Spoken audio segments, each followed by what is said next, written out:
Hello again. Welcome to another edition of Media Watch. I'm your co-host, Eric Tate. I'm Raymond Peterson. I'm Bob Anthony. Alan Singer. I'm Greg Olear. Author Greg Olear is a special guest with us for this session, folks, because he has written a very interesting book on the subject we plan to dig deep into on this session, and that is alleged presidential candidate Donald J. Trump.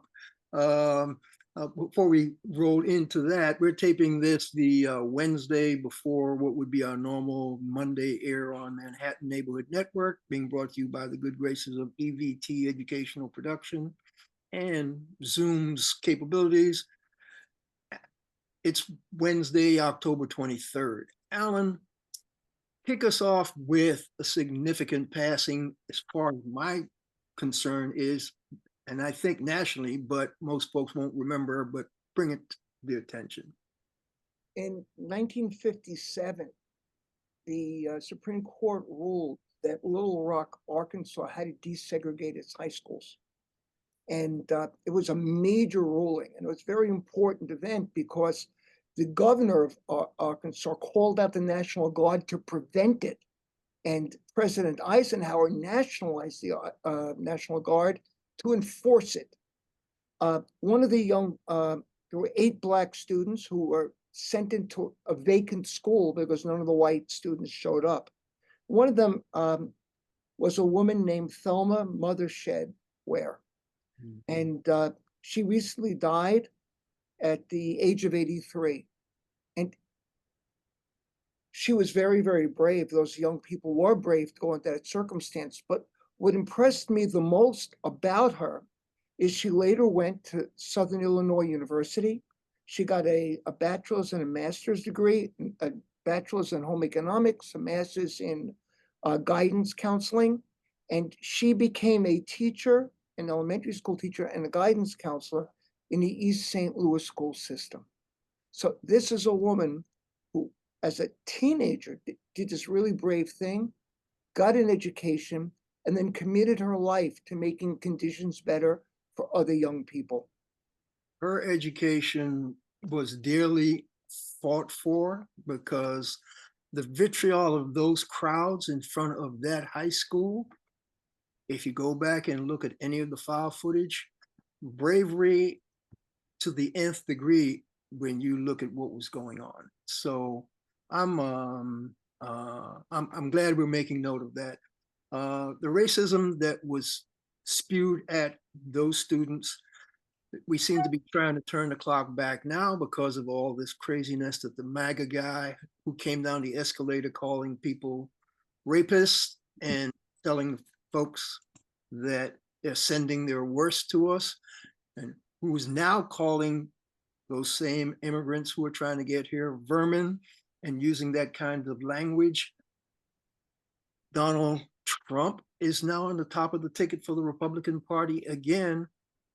Alan, as a historian, I need you to just segue back to the kinds of racist vitriol that he is spewing now as a candidate and what it harks back to, because Greg is here because his book digs into this guy. I want you to put some historical perspective. The language that Donald Trump uses to describe his enemies and his targets at campaign rallies is eerily similar to the language Adolf Hitler used to rally his supporters and condemn his opponents in Nazi Germany in the 1930s. I'm not the only one to recognize this.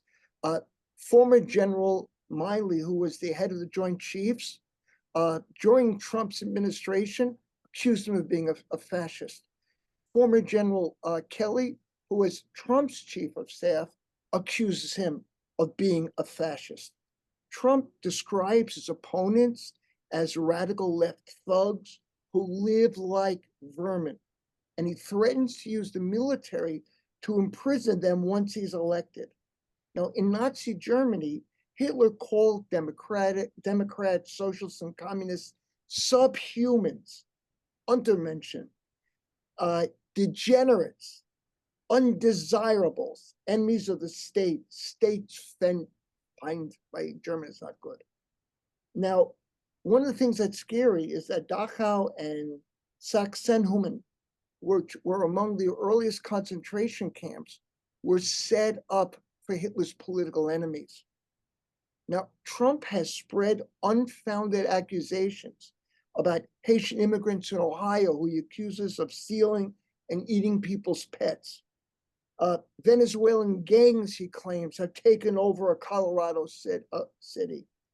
He says that genetically criminal, undocumented immigrants are spreading disease and, quote, poisoning the blood of our country. Yeah. These are the same attacks that Adolf Hitler made against the Jews. Now, and even the blood charge, I mean, this is really scary. Trump's racism and nativism cannot be ignored if democracy is to be preserved in the United States. So Ray, we ran into Greg this past weekend Yeah. because we were at the book fair. Why don't you cue up Greg for us by telling us the title of the book. Bob, if you want, get that screen grab for us and maybe put the graphic of the cover of Greg's book, but just give our viewers a background of Greg off the blurb, whatever the book has on him. Well, the book is called Rough Beast by Greg Olear, our guest today, published by Four Sticks Press. Now, Greg, I'm boy, so much. You really dug into this guy. You point out things that maybe even some of the left-wing people have missed, but you use history, facts, and I don't want to encapsulate this and minimize the importance of this book. It's a wake-up call to America, to anybody who loves this country, who loves democracy. So, we're all familiar with Trump and his antics. Why? Okay, here's a good question. Why is a Trump future presidency a danger to democracy, the United States, and the world? Well, thank you for that intro. And thank you, everybody, for having me on the show. It's nice to be here. I appreciate it. And I guess, to what you're saying, Alan, the Hitler stuff is intentional. It's not an accident that he's comparing himself to Hitler. He is very intentionally doing it. On the internet, there's something called Godwin's Law, which states that any internet argument will almost immediately devolve into someone calling the other person Hitler, like within 3 back and forths. Godwin of Godwin's Law wrote an essay saying, no, it doesn't apply here. Trump really is like Hitler. You have the guy Kagan that wrote in the Washington Post that big op-ed. This is a neocon, thought leader writing about how Trump is a fascist. That was in November, I think, or it was months ago, talking about that we're on the short road to fascism. And these are, Judge, what's his name? Ledig, Republicans, the Cheneys, for God's sake, are all on this. And Trump has made very clear what he intends to do. And this is something that if you study fascism, that, strong men do. They'll tell you what they're going to do, and then they go do it. And a lot of people don't think that they're going to follow through with it. And we're seeing that now with Trump. We see people saying, oh, he's not really going to round up all those people. Well, he keeps talking about it. He's promised it. Yeah. It polls well. Astonishingly, it polls well. It's a huge plank in his platform. And what concerns me and should concern everybody is that the number keeps going up. I mean, aside from the fact that trying to round up every immigrant in the country that's here illegally is impossible and would cost God knows how much money. There's 11 million immigrants in the United States, according to Pew Research. The number Trump wants to deport keeps going up. It was 15, then 18, then 22. JD Vance said it was 25 million people. So, that's 1 in 13 people in the United States that he plans to deport. Right. As Hitler found out when he invaded Poland, this is not easy to do. You can't just send people away. There's nowhere to send them. There's no mechanism for it. So when he says mass deportation, what he's really saying is genocide. That's what he's promised. That is the plank. And I don't think we're being hyperbolic. And even if we are, who cares? Like he said he's going to do this. So it doesn't, go from point A to point C. Point C is that. So I think it's, we have to be very, very careful with this guy because, Was it Maya Angelou who said, when people tell you who they are, believe them? yes, I'm not sure, but if she didn't, somebody else did, and yeah, you need to listen to what they had to say. Bob, Greg? So Greg, the dangerous thing about what you just said is that it's spilling over to some Democrats. There's who is it in Long Island, Gillen, Eric, has a ad that says, "I'll take care of the migrants," and then in the same ad she talks about getting rid of drug dealers. So we're conflating the migrants with the drug dealers because it's Nassau County. And it plays well even for Democrats. So the rhetoric is unfortunately spilling over even to the other party. Not a lot, but in close races, which is very unfortunate. Greg, I wanted to ask you a quick question. Why do you think, now you've done an in-depth study here, quite extensive. I don't know how long it took you to research this, but I would imagine some time. Why do you think that the mainstream media, as dire as the consequences are, is not reporting what you found out, what you've discovered? I mean, that's a good question. And it's kind of, it's almost a weird paradoxical thing because I've been basically covering this since 2017, just because I felt like I had to. So I've been researching since. That's not even research, just, oh, this happened today, let's make note of it. And then trying to remember to go back to things. But yeah, everything I find out, and I know for the most part, or at least initially, I found out from the media. I found out from reading it in the Washington Post, the New York Times, Wall Street Journal, McClatchy, these, AP, whatever. There's papers doing good work. It's not necessarily the individual. It's not usually at all the individual reporters that are to blame.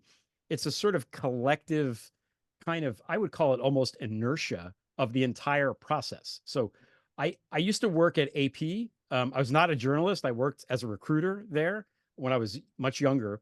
And I used to sit in on news meetings. And the AP news meeting is very influential in what gets put on the front pages of newspapers. So they sit 10 o'clock in the morning, they have the meeting. Here are the 5-6 stories that are going to go in the A-wire. They send them out. And newspapers, the daily papers who own and operate the Associated Press are like, okay, this is what we think is important. And there's little changes here and there.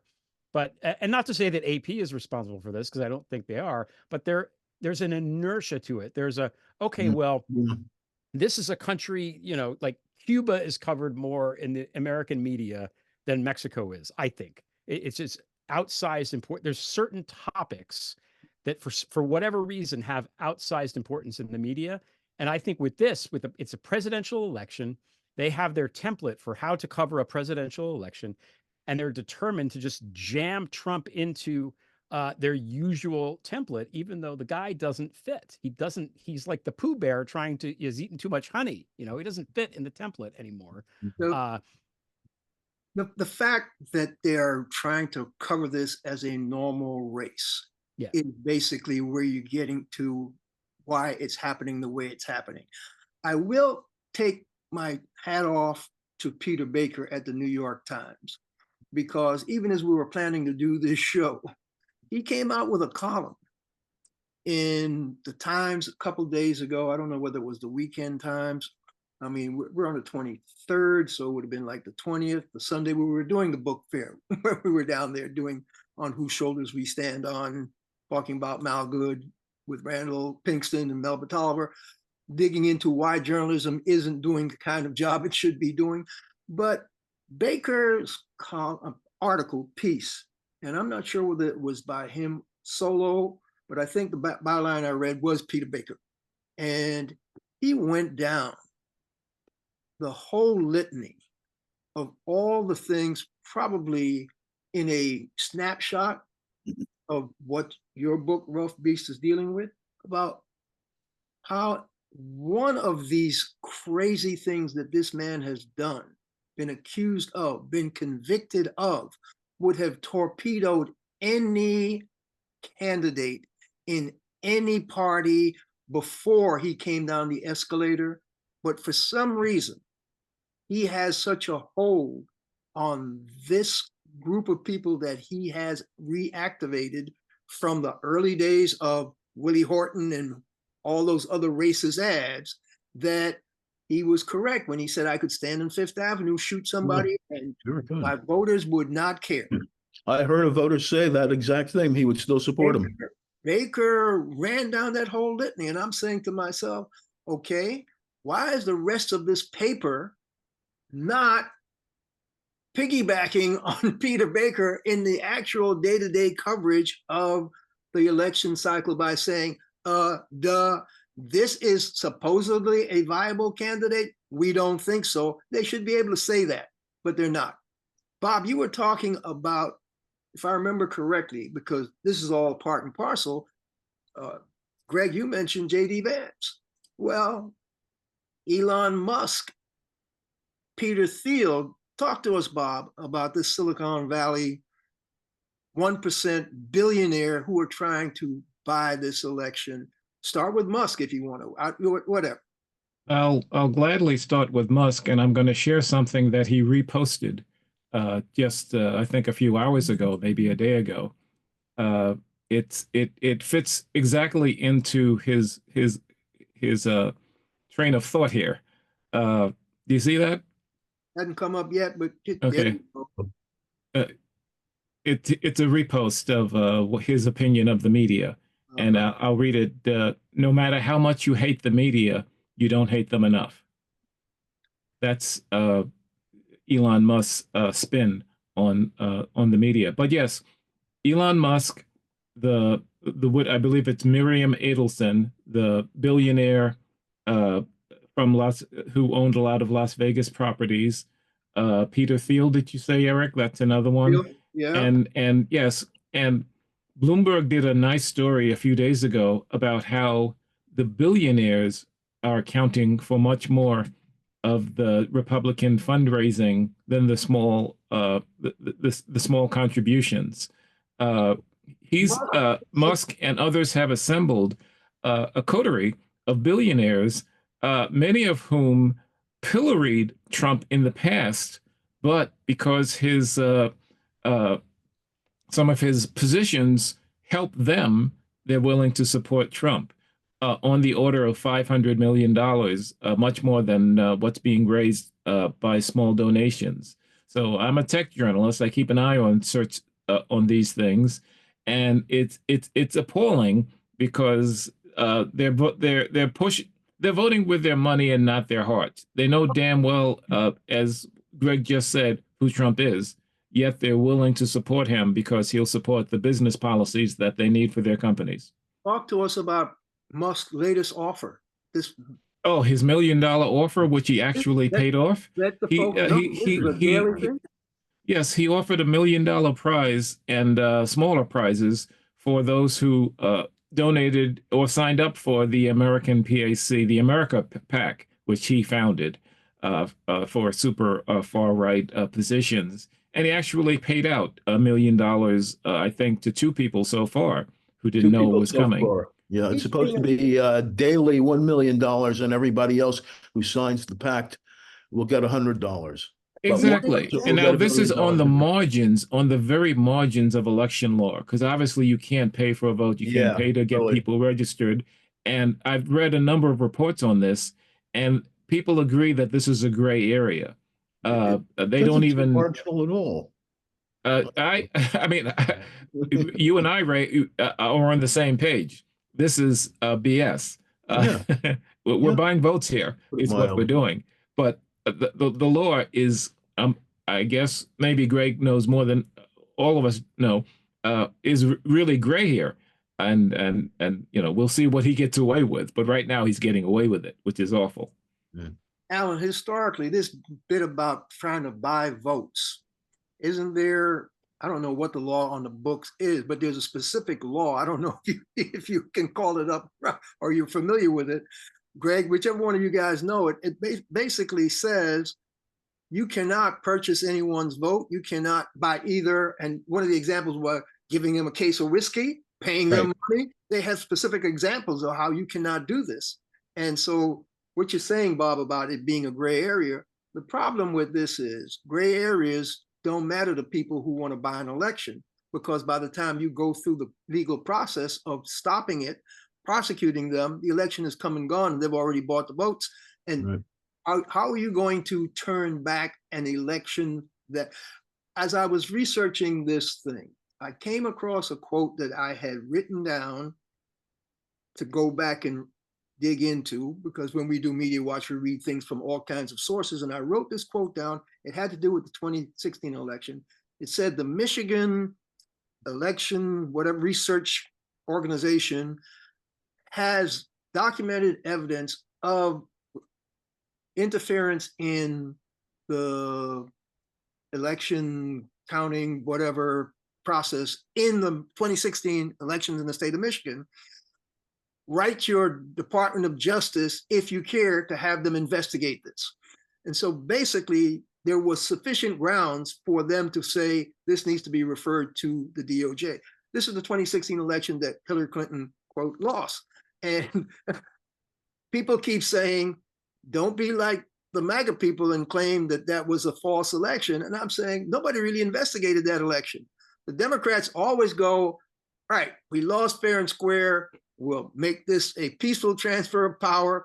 And they don't do what the Republicans do. And so nobody ever really dug into, was there any shenanigans in the state of Michigan? Wasn't that one of the swing states that she lost? Eric, I have the law, by the way. It's called expenditures to influence voting. Whoever makes or offers to make an expenditure to any person, either to vote or withhold his vote, or to vote for or against a candidate, and whoever solicits, accepts, or receives any such expenditure in consideration of his vote or the withholding a vote, shall be fined under this title or imprisoned not more than 1 year. Okay. That's the law. Can't be more specific than that. Well, I have but a question for Greg I'd like to ask. There's a lot of concern that Donald Trump is exhibiting dementia. He spent 40 minutes on stage dancing because he couldn't think of what to say. He turns into insults when he can't remember his lines. And then he spent 20 minutes discussing Arnold Palmer's genitals. Do you see dementia here? well, before we get to the dementia question, it doesn't matter if the law is gray area or not, because I'm going to tell you right now, the Supreme Court, as currently constituted, is going to rule that Elon Musk is not breaking the law. They'll just, Alito will put it on, some kind of AI bullshit. Oops, sorry, I'm not allowed to say. And it'll just spew out something, and that'll be it. And we'll all nod and go along with it as if they, actually know what they're talking about. So I don't know if Trump has dementia. I'm not a doctor. I feel like that's almost in some sense a cop out. Like, yes, people should. It's only important in the sense that JD Vance is going to be president if Trump has to step down, and JD Vance is going to be president in 2025 if Trump wins. That's what I think. I think that JD Vance, we were talking before about Peter Thiel and all those guys, the tech guys, what they want is a dictatorship. They want a dictatorship, and they do not want Trump to be the dictator. They want their guy to be the dictator who actually can run the show. So what they're hoping to do is get Trump in there, and then, they can 25th him or whatever, and JD Vance will take over, and that'll be that. And these guys are on record. Peter Thiel has founded this, this group called the Neo-Reactionaries, or the NRX, or the Dark Enlightenment, they call themselves.